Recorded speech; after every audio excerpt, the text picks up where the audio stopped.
Hello, hello, hello, hello. How's everybody doing?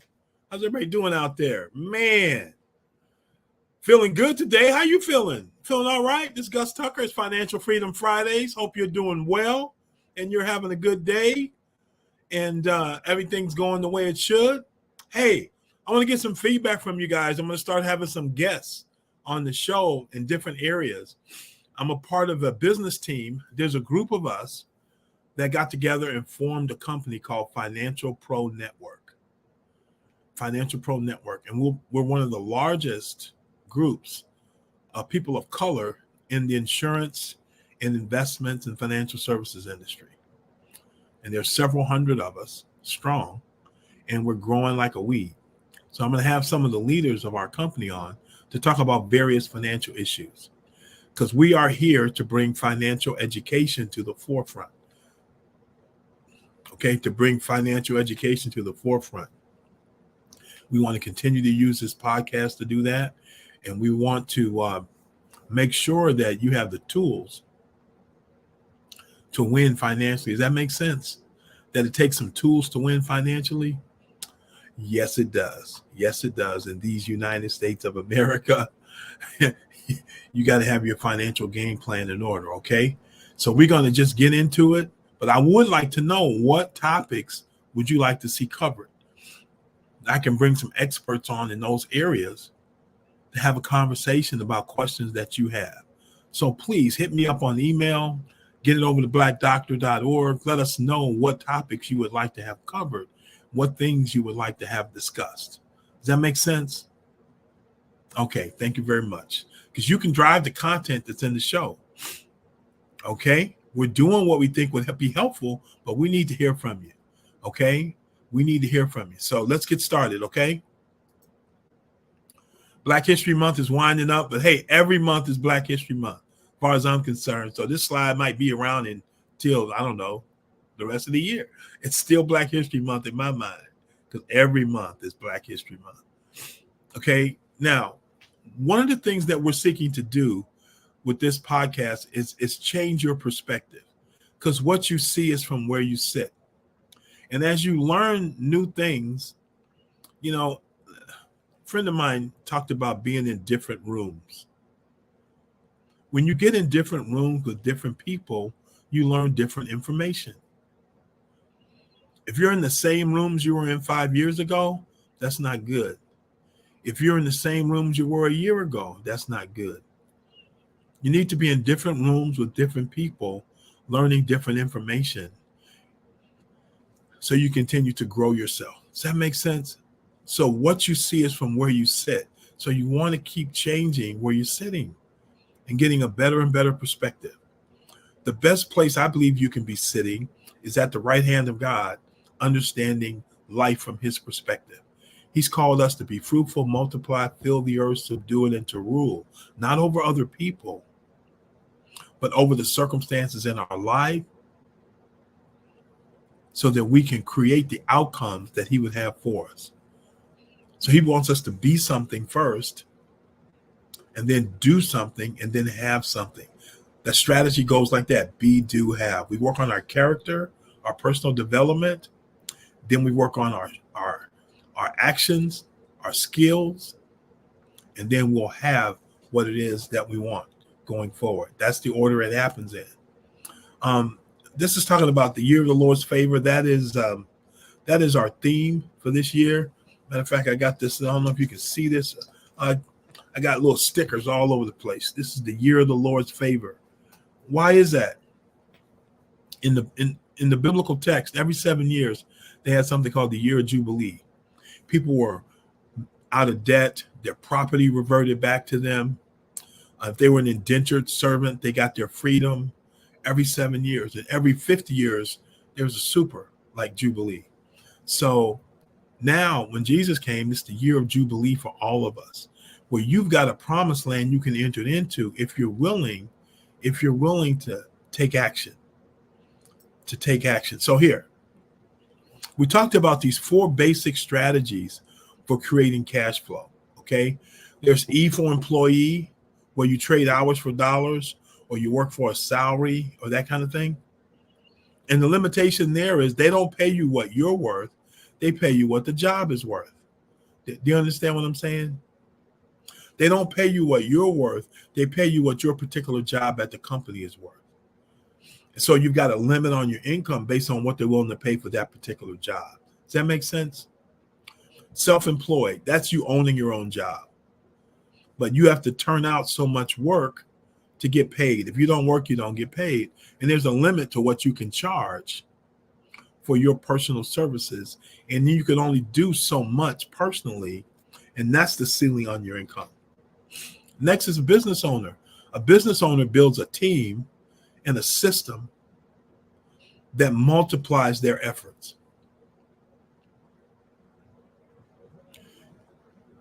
You got that?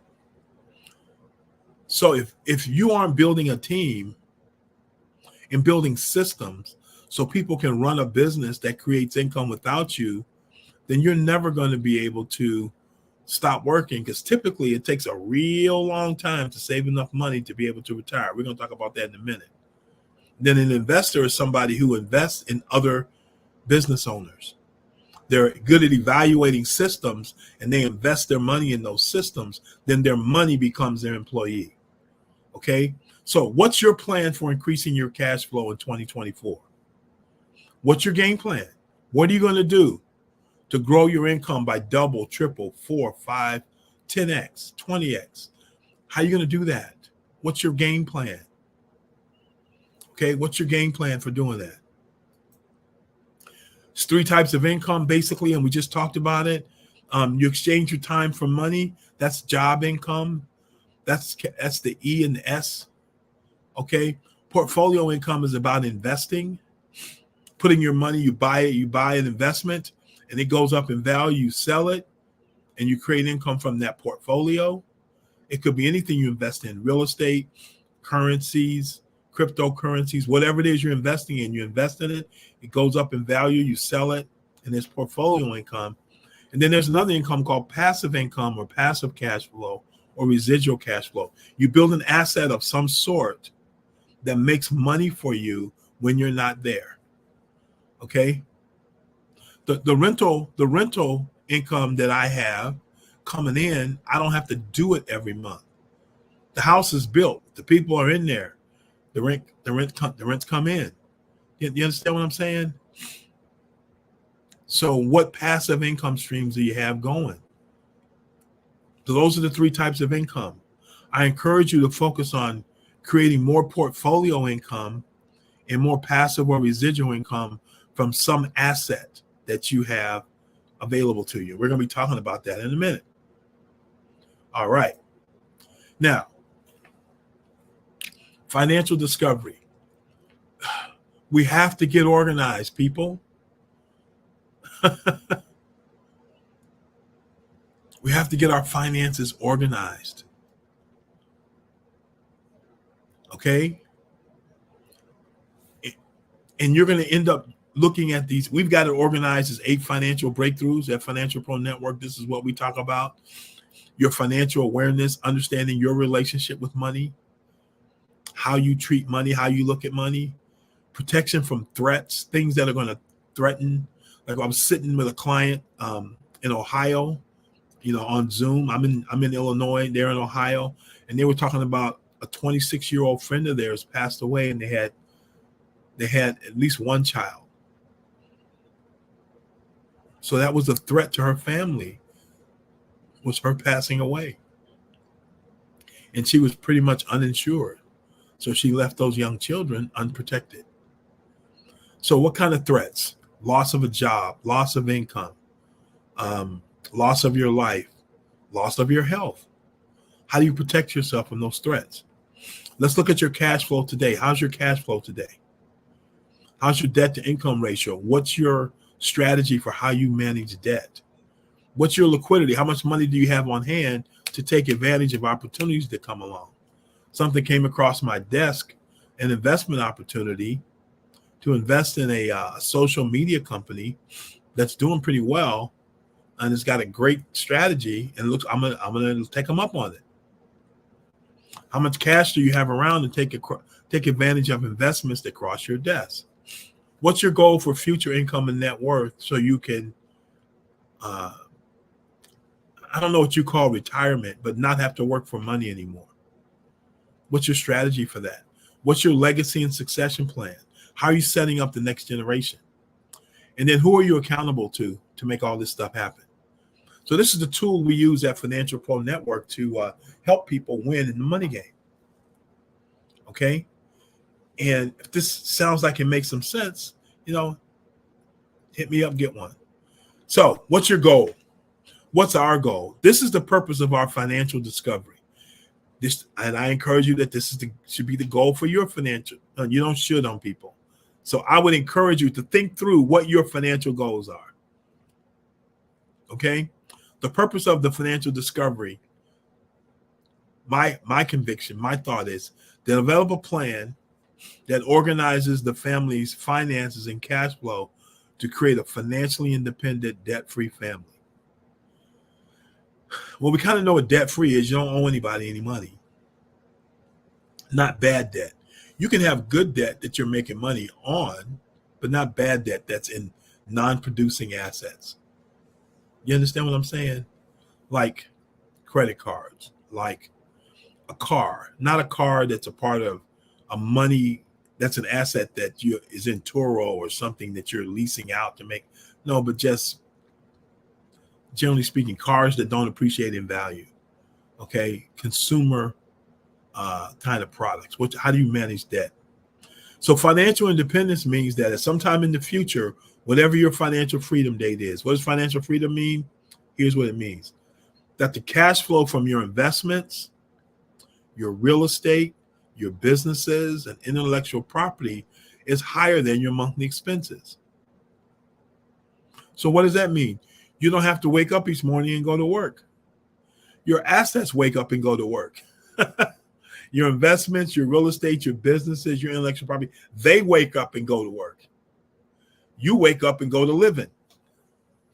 Does that make sense? Your assets work up, they go to work, you wake up and you go to living. What's living? You decide what that is. Time with your family, kids, grandkids, time with your wife, whatever it is whatever life is to you. So does this seem like a worthwhile goal for you to create a debt-free, financially independent lifestyle? So think about it for a second. Would that be worth it to you to get organized and have a game plan so you can make that happen? Because that's not going to happen just by accident. Okay. Anybody got a watch? Do you have a watch? What did I do with that watch? Here it is. See this watch? If you took the parts of this watch and you took it apart and you threw it into a washing machine or a dryer, you took the parts and you just threw it in there, how long would it take for a watch to come out? If you just threw the parts in there. Would you ever get a watch come out? No. Because it'd have to be somebody with a brain to take the parts and put it together to make a watch. Same with your finances. You can't just throw them out there without a plan and expect it to come together for financial independence. It's not going to happen. Does that make sense? So what do I suggest you do? I suggest you do this. One, we got to determine what your current cash flow position is. So when you get this discovery, we're going to get all the data.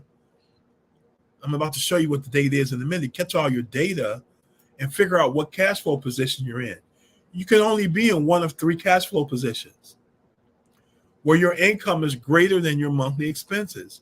And so you have a positive margin or positive cash flow. Or your income is equal to your expenses and you have zero margin or cash flow. Or your income is less than your expenses and you have negative margin or cash flow. Do you know where you're at right now?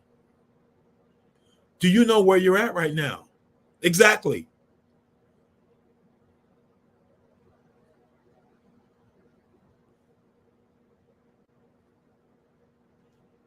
Just asking. Okay. So that's one of the first things we got to figure out. How do we do that? The financial discovery. The financial discovery. We got to know which one of these positions you're in, because based on where you're at, we're going to take different strategies to improve your situation. Each one of these situations can be improved. Even if you have positive marginal cash flow, you can get more positive. You can get more positive. Okay? So let's keep going. Let me show you something. Key habits or principles to apply.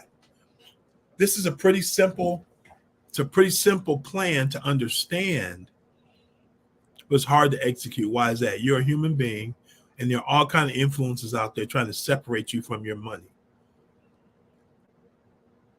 Whether it's your phone, your computer, driving down the street, billboards, everything's stores you drive at, everything's about separating you from your money. Think about that tomorrow when you're out and about. Just look around. Everything that you look at is a place you go in and leave your money there.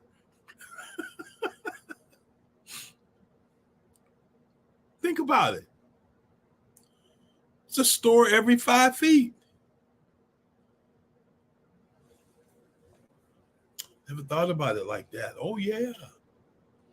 So what are the key habits or principles to apply? 1, spend less than you make. Spend less money than you make. If you save or invest 10% of your income, you're going to be poor. If you save or invest 20%, you're going to be middle class.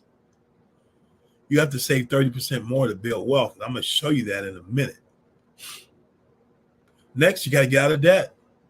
You got to get out of consumer debt, because if you're in consumer debt, you're giving hundreds, if not thousands of dollars to your creditors. Money that could be making money for you is making money for somebody else. So we got to turn that around as soon as possible. Then you have to have a minimum of 3 sets of financial accounts. You got some 0 to 1 year accounts. That's stuff you need to live on right now. And you have a minimum of 3 month living expenses in that account, because things happen and you need to be able to take care of yourself if something happens for at least 3 months, preferably up to a year, at least a year in there or more. But let's start at 3 months and build from there. Because 3 months comes before 6 months or 9 months or a year, right?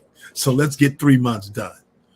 And then 0 to 1 year. That's one set of accounts. Boom. Then you have another set of accounts that's your 1 to 5 year accounts. What's that for, Gus? That's for things that you're looking to save or invest in that have a comma in them. And typically it's going to take more than a year before you have the money to put those things together. But if you don't consistently put the money away, and you have a put and take account, not a savings account or investment account, but a put and take account, you put it in and you take it out. You put it in and you take it out. You put it in and you take it out. We need 1 to 5 year accounts. These are for large purchases that you're saving for. And within those accounts, you may have, depending on how you're doing it with a computer or however you're doing it, this is goal 1, 2, 3, 4, 5, and that money is split up against those goals. But you got 1 to 5 year accounts. Then you have your 5+ year accounts that are for financial independence. Okay, what's your financial independence number? In other words, how much money do you need coming in every month? So coming in from some asset, businesses, real estate, intellectual property, meaning you've got a patent or something that you lease or sell to people and they pay you to use it. How much needs to be coming in? Okay. In America right now today, the median individual income is about $35,000, $40,000. Okay. Household income is about 75 grand. So let's take the average household, 75,000. So get your calculator. If you make 75,000 gross, you don't bring home 75,000. If you make 75,000 gross, That's times that times 75% because of taxes. You probably bring home about $56,000. Let's round that up to 60,000. Okay, so let's say you want to retire on 60,000 net dollars in your account. Net that hits your bank account, $5,000 a month. Boom. And you want to retire on that in sometime in the future. Oh, but you might have Social Security. Okay, great. How much is the average Social Security check? Do you know? Google it, look it up. It's a couple $1,000. So let's say you get the Social Security check. But what's going on with Social Security, guys? Is it possible they're going to run out of money in like 2030, 2034? Have you heard that? Maybe they won't let it run out of money, but do you think they may reduce benefits or raise the age you can get it? Some way of stretching that money. They've done it twice in the past. Think they might do it again? So let's say you do have $2,000 coming in from Social Security. You need another $3,000. So let's just say it's $3,000 a month. You divide that by 0.04. 3,000 is 36,000, right? Divided by 0.04. You need to have about 900 grand saved. 900 grand saved by the time you want to have that financial independence, you can start collecting that Social Security. So you have $2,000 coming from Social Security and $3,000 coming from whatever assets you got. You got about 900 grand. Let's just round it to $1 million. $1 million? Huh.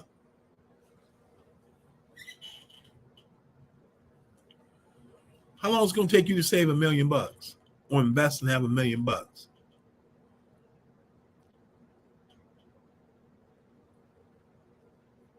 Let me show you something. What's a good retirement age? I don't know. Let's say 65 is like normal. Let's say you wanted to retire a little early, 55. Let's just say you could at 55. Okay. We'll take 65 because the Social Security is kicked in, okay? So you got your 2,000 coming in and your Social Security, and at 65, you got to have this $1 million, okay?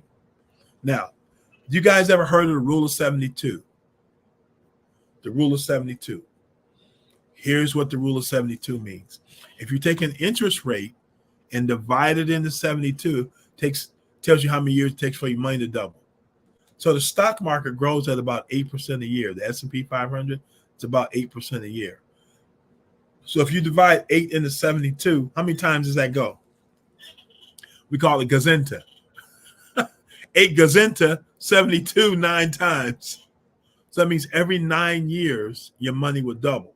So let's say you want to retire at 65. Y'all got a piece of paper out there? Grab a piece of paper. Yeah, I'm gonna grab a piece of paper. I got a printer right here.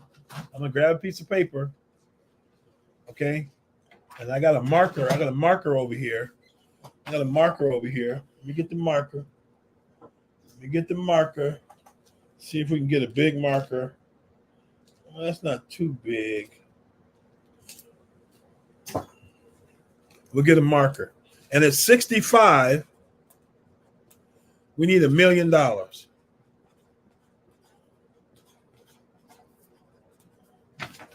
Can y'all see that? At 65, you need $1 million. Write that on your piece of paper. Now, if you're getting 8% return on your money, it takes 9 years, right? So 9 years before 65 is 56 years old. At 56, you need to have $500,000. Now, how old are you guys out there? Think about your age is coming up, and how much money you need is coming up. Let me know how you're doing, okay? At 56, you got to have 500 grand. Okay? 9 years back from that is 47. At 47, you got to have 250,000.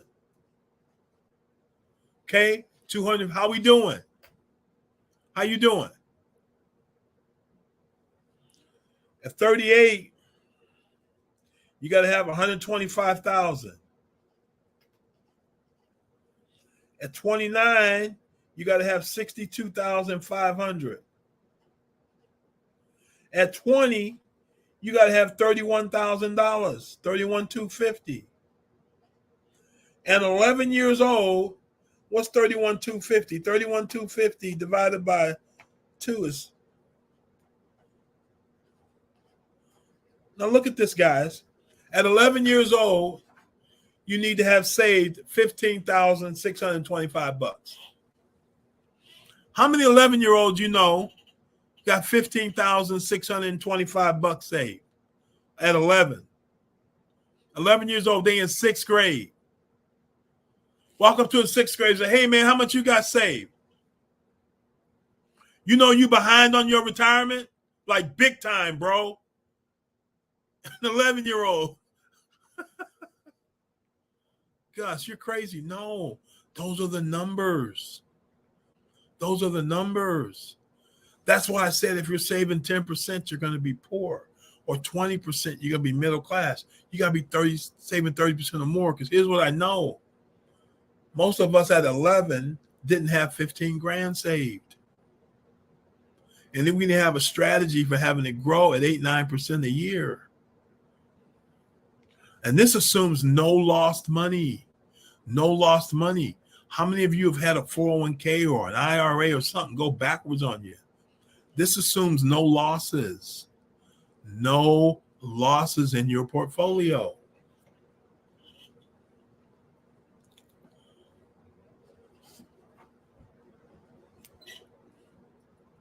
And that's just to have $5 grand a month coming in when you retire. It's not a king's ransom. It's $5 grand after taxes.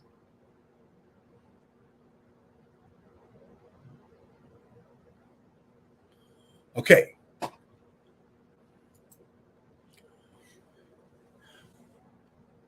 So you have to develop your starting line for 2024. You got to know where you're starting at so you can have a game plan for getting to this numbers.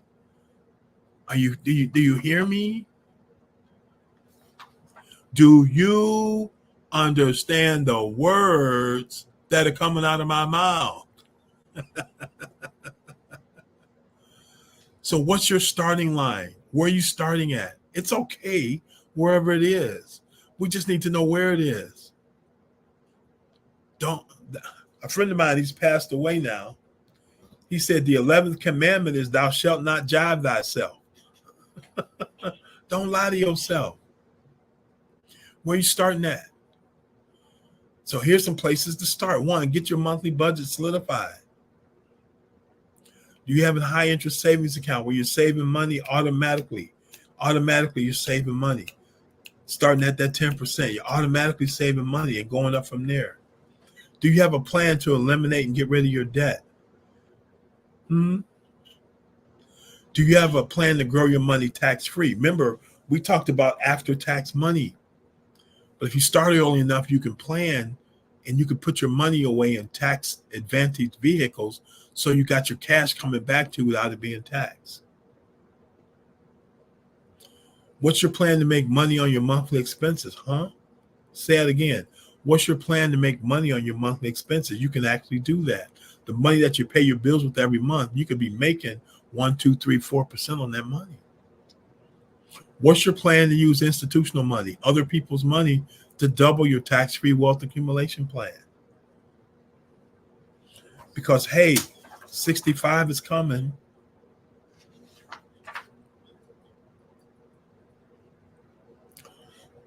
We're running out of time. We're out of town. We're going to pick this back up next time. To get a financial discovery form, hit me up. Not me, hit somebody up, and let's get going and stop wasting time. You feel me? Hit me up. Let's do this. Let's get this done.